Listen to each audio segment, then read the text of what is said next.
Yazık değil mi, böyle yolda çarpıp gidiyorsunuz ya. Belki yaşıyordu, hala bir kontrol etsene. Belki hala kurtulabilir. Yazık değil mi? Gömmüyorsunuz bir de bak. Şimdi biz götürecek gömeceğiz. Kaçıncı oldu ya? Vallahi köpek gömmekten yoruldum asfaltın kenarında. Sürekli böyle çarpıp gidiyorlar.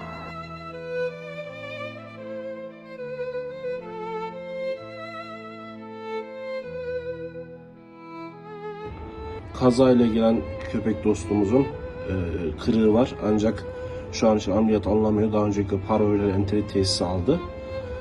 Bu hastalığı geçtikten sonra ameliyatta gerçekleşecek.